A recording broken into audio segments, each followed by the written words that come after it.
Hey, ladies and gentlemen, welcome back. Our next speaker is Jim Marrs. I think most of you in the audience know Jim, but just a few words about him. Jim is the ultimate consummate researcher. He is a nothing but the facts, ma'am, Joe Friday kind of guy. He's a best-selling author. Amongst his works, of course, Alien Agenda, still the #1 selling book of all time about the alien phenomena. The movie JFK, of course, based on his work. One of his early achievements was to break publicly for the first time the story about the government remote viewing program. Yeah, he was the guy. His first book was Spies. But what happened with that book was that it was bought up by a publisher. The publisher then chose to shelve the book, not release it. And that kind of kept the lid on that program sealed shut for a few more years. But here's what Jim's done. He has just re-released the book Spies, and it is greatly, greatly expanded. It's expanded with new work, new information, and really, primarily, it's expanded with stuff that he had for the first book but didn't include. Guess why? Because it was too far out, even for Jim at that time. So guys, you are in for a treat. The first time the world is going to hear this information. Welcome our friend Jim Marrs. Thank you, Bob.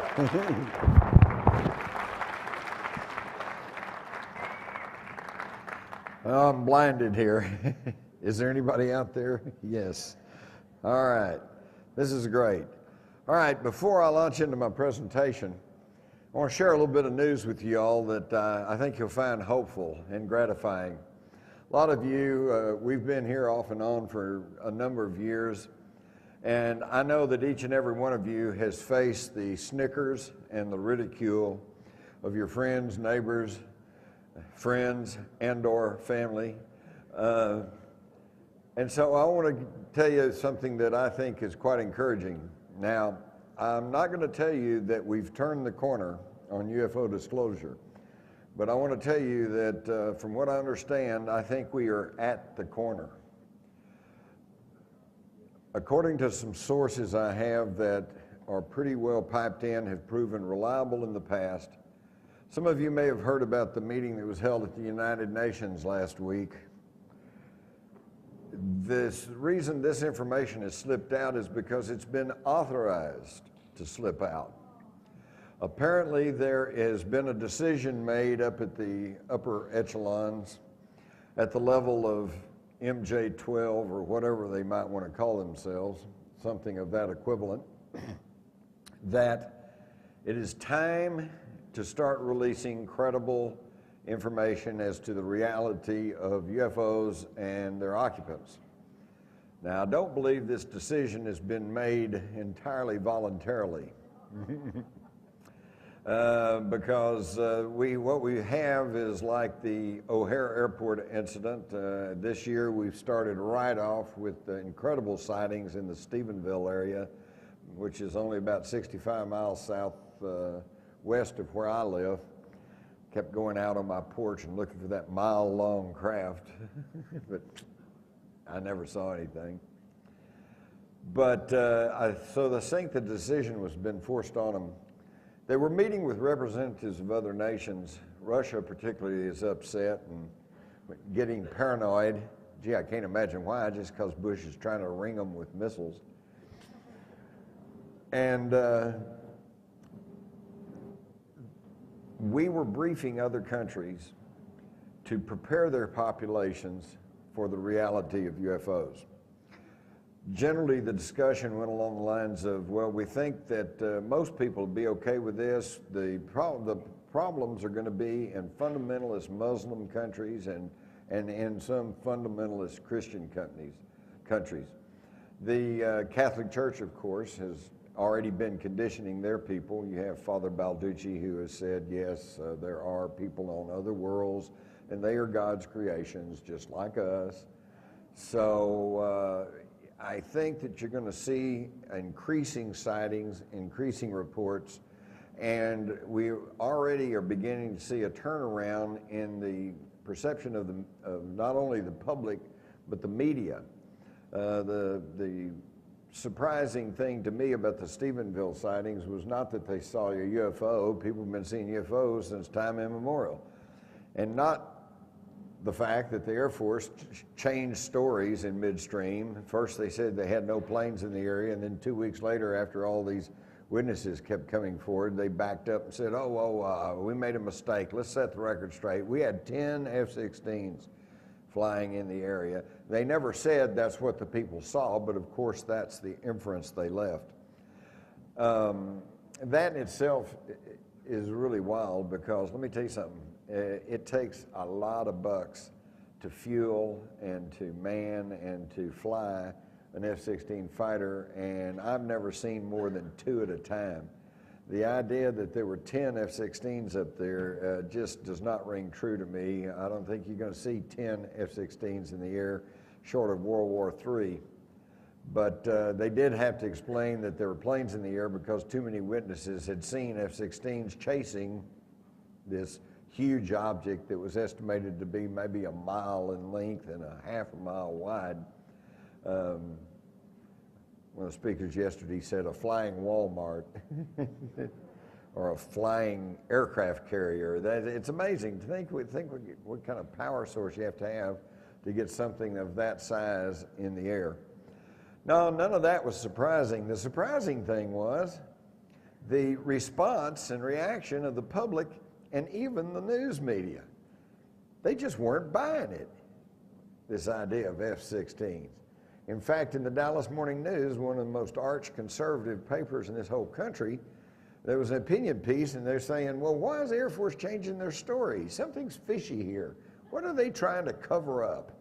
So it's starting to come around. So those of you that have been hanging in there all these years, just hang in there a little bit longer, because I think between now, 2013, and on up into 2015, 2017, and maybe even a lot sooner, even the densest of your associates and friends, relatives are going to start going, gee, there's something going on there. But let me give you a warning through my own experience. Don't for a minute expect these people to come back to you and say, gee, you know, you were talking about that 10 years ago, and you were right. Ain't going to be happening. Now, the pundits who today and a few years ago were on TV snickering and saying UFO reports, roll their eyes, they're going to be on there saying, I've learned today that UFOs are coming, and they're going to be, you know, it's like I knew it all along. And your friends are going to be going, you know, I always knew there was something going on there. You know? So, but that's the way the world works. All right. Today, I'm going to be talking about remote viewing aliens. Now, most of you have already know about remote viewing, so I'm going to skim through the background of that pretty quick. Oh my goodness, there's a very youthful Russell Targ and Hal Puthoff, and as you know, they were the ones at Stanford Research Institute along with Ingo Swann who did all the preliminary work and did all the preliminary studies that produced remote viewing. Remote viewing, by the way, for some of you that may not be that familiar with it, remote viewing is not the name of the activity. Okay, it's a psychic activity, a predominantly right brain activity. Remote viewing is the name they put on the techniques to achieve this psychic ability. And actually, you don't achieve it, everybody's got it. This was the amazing thing about the work done at SRI was they proved two things. Number one, that everybody they tested had the ability. Now, that's like saying you and I both have the ability to play Chopin on the piano. Well, yeah, but yours is probably much better than mine. But the point is, if we study, if we learn music, and if we practice, yeah, we can both eventually play Chopin on the piano. So we all have this innate ability. Some, obviously, are a little bit more naturally gifted, and they can do it a little bit better than others, but we all have it. And two, and this is the really amazing thing, is that this ability of psychic viewing is not limited by time or space. They did studies with Ingo Swann where he and another fellow went out and remote viewed Jupiter. And they came back and they said, well, it's got a slight magnetic field around it, and it's also got a small ring around it. And it's also, we see mountains and cloud cover and everything. And this was in the early 70s, and everybody just put it in their file. Because how do we know if that's true or not? But by the late 70s, when the Voyager space missions went out there and began circling Jupiter and began sending photographs and data back, they found out, oh, it's got a little ring around it. It does have a weak but nevertheless present magnetic field. And oh, it's got cloud banks and big mountainous areas under the clouds. And this is called feedback. The feedback was good. The feedback showed that the remote viewing was correct. And so as they progressed, all this ability then was, which originally was funded by the CIA, then passed into the United States Army. And at this little place here, these had been a baker school during World War II, and it's on the grounds of Fort Meade, Maryland. And this is Remote Viewing Central. And it's really amazing. The story is incredible. If you don't know about this, I would encourage you to get my book, Spies. It'll give you the overview, not only of the remote viewing program, but of the history and the scientific research, and all the way back to the Bible. We see that people have had this ability all throughout history. So they were able to lay on a cot at Fort Meade, Maryland, and cast their minds out and actually walk the halls of the Kremlin. One of them told me he turned a corner and there was a guard standing there with a machine gun, and he just about freaked out. He said, oh my God, he's going to see me. What am I going to do? Am I going to have to fight him? You know? Then he had to stop and remind himself that physically he was not there. He was there mentally. Some of the people who were in on the original Spy unit, as I call it, Psychic Spies, Joe McMoneagle, Dave Morehouse, Paul Smith, Skip Atwater, Mel Riley, Lynn Buchanan, and there was a number of others. One thing that you might want to be aware of is that these were the ones that held in there and actually did the work and basically graduated from this program. There was a lot of people initially who were brought in, but for one reason or another just couldn't handle it. Maybe because of their religious beliefs or their upbringing, or because they just didn't want to go out that far into their mental capabilities. And that's because once they got into this and once they were able to go out and transcend time and space, their vistas opened. They became much more than just military intelligence officers. This is just a chronology of how the program progressed. One thing very interesting about it was the fact that when it came time to get funding, and they were funded through 4 separate administrations for a period of over 25 years. So when they say, well, we didn't get any much good out of that, bourgeois, somebody got some good out of it because they kept getting their funding. And one of the ways they did this was to, instead of having a flip chart and trying to explain to everybody how it worked and, you know, try to convince them to believe what they were saying, they actually took these generals and they took these politicians and congressmen and they sat them down and they got them to do it. And once they had done it and they say, holy cow, this really works. So then they got their funding. The military went through a series of name changes, Grill Flame, Center Lane, et cetera, Stargate. So some of y'all have heard these various names, and it's actually the same program. What they discovered too was that they weren't the only ones out there looking around mentally, because in fact the whole remote viewing thing actually began as a reaction to the old Soviet Union into psychic research that had been done behind the Iron Curtain. In Russia they called them the extrasensors, and we called ours the remote viewers. And this was all done in an effort to get away from the baggage that the old term clairvoyance carried. They were already getting a lot of resistance from people who said there's no such thing as psychic ability, so they came up with these less provocative names, and they would cross each other. They'd go different places, and they'd run into their Soviet counterparts, and then they'd run into them. And at first it was kind of like, there's the enemy, but then pretty soon they realized, well, we're not here in body anyway, so there's nothing we can really do to each other. So they just got to looking at each other, and pretty soon it was like, hey, how are you? You know?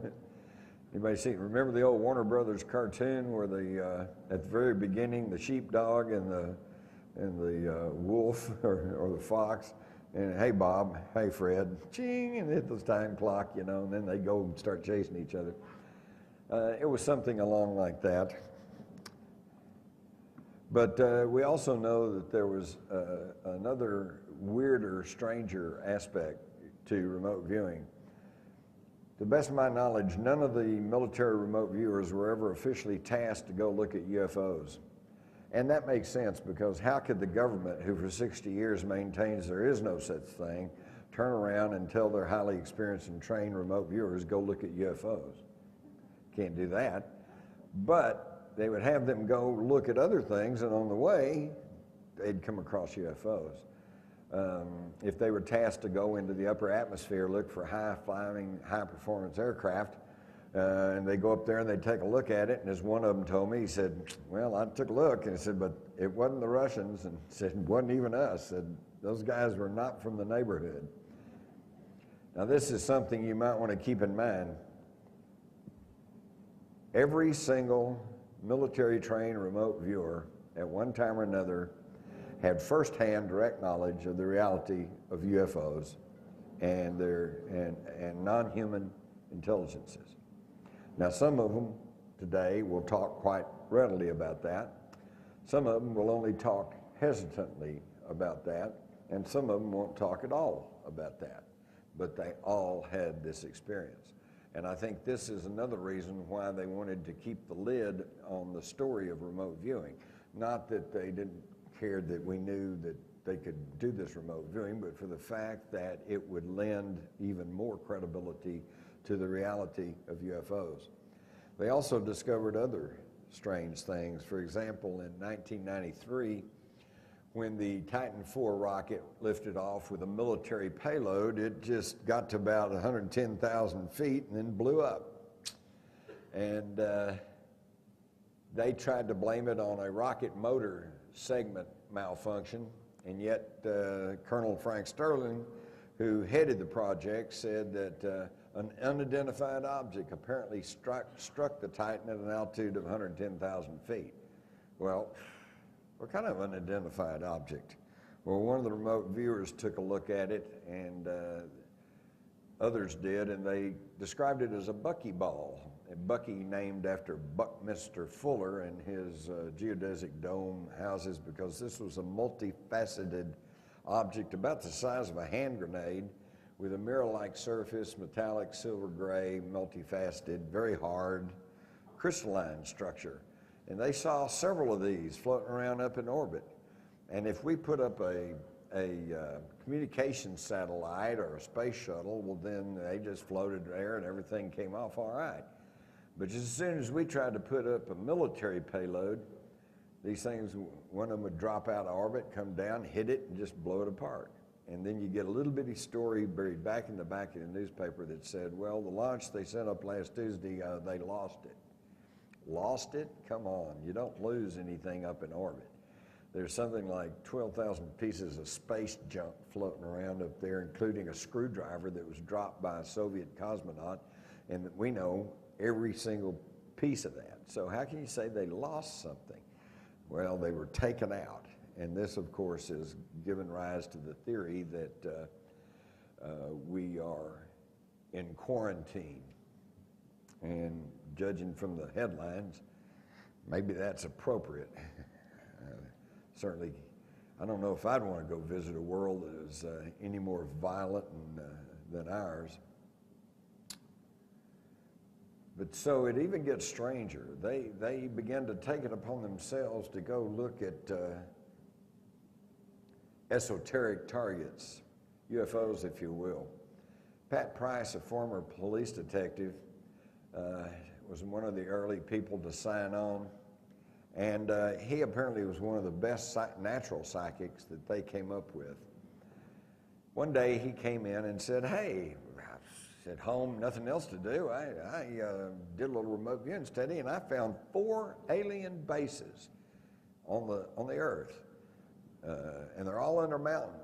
Mount Perdido in the Pyrenees, Mount Iyangani in Zimbabwe, Mount Zeal in Australia, and Mount Hayes in Alaska.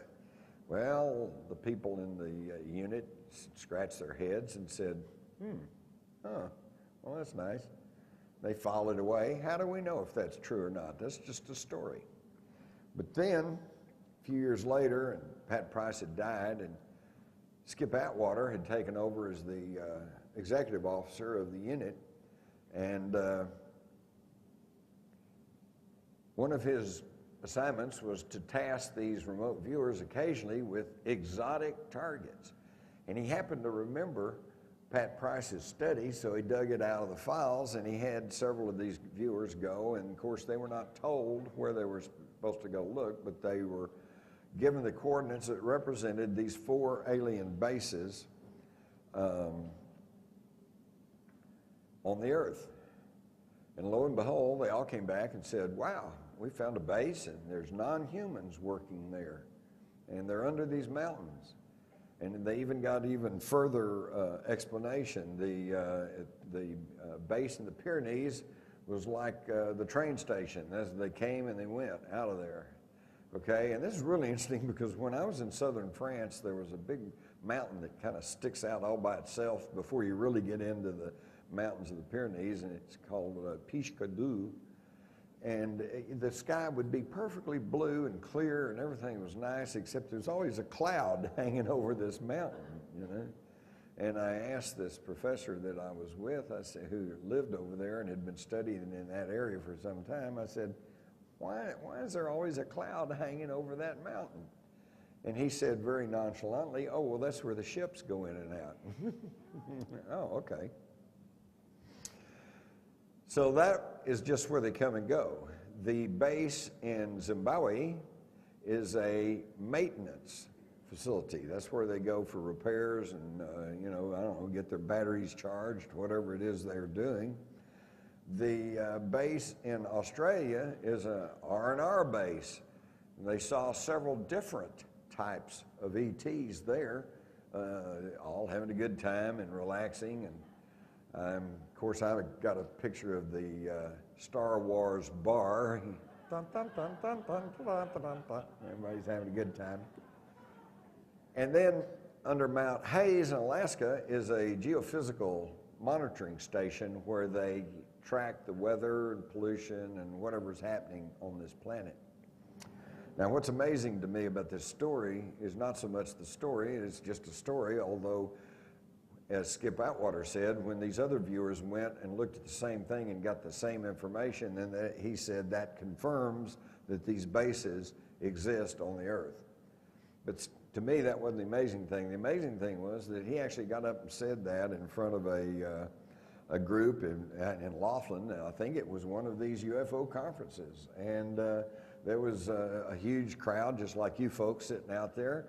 And everybody listened, politely. And then they all got up and left. And there was no report of this. There was no media report. There was no media presence. There was nothing. Nobody's ever even heard about this. And yet here was a decorated, retired military intelligence officer from the United States military who says he confirmed that there are 4 alien bases on the planet. Journalism 101. Isn't that a story? you know. But that's assuming that there really is a news media, and forget that. They all saw these craft of various types, and then more importantly, they saw the various types of races that we all are already now pretty jaded on. We all pretty well know this. You've got your little short grays who apparently are more like, I don't know, biological robots. You've got your taller grays who apparently do the thinking for the shorter grays and do have a little bit of their own autonomy. You've got your blonde Nordic types that generally are thought to be the Pleiadians. You've got your reptilians, which is still a iffy deal. We don't know about them. A lot of people think that they are hostile to humans, and yet there's a lot of information to show that that's like saying that Europeans are hostile to humans or Hawaiians are hostile to humans. You really can't pin any one attribute on a whole race or a whole group of people. The analogy I always use, and y'all might use this yourself when your neighbors start becoming aware of the reality of UFOs and their occupants, and they say, well, are they friendly? Are they enemies? Just point to an airliner going overhead and say, there's people in that airliner, right? Yeah. Are they friendly? The story about the government remote viewing program. Yeah, he was the guy. His first book was Spies. But what happened with that book was that it was bought up by a publisher. The publisher then chose to shelve the book, not release it. And that kind of kept the lid on that program sealed shut. He's a best-selling author. Amongst his works, of course, Alien Agenda, still the #1 selling book of all time about the alien phenomena. The movie JFK, of course, based on his work. One of his early achievements was to break publicly for the first time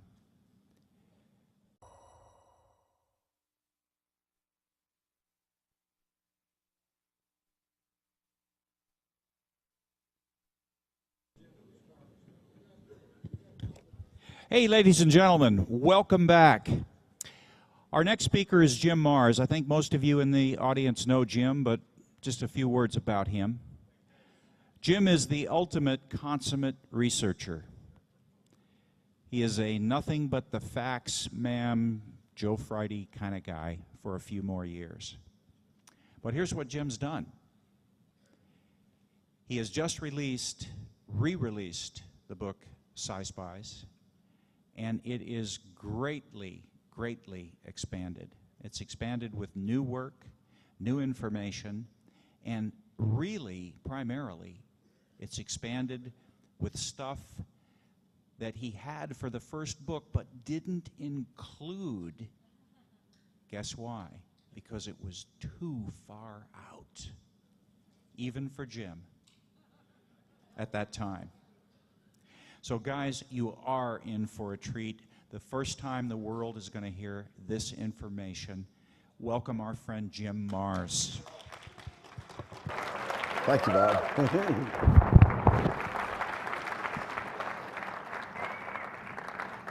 I'm blinded here. Is there anybody out there? Yes. All right. This is great. All right.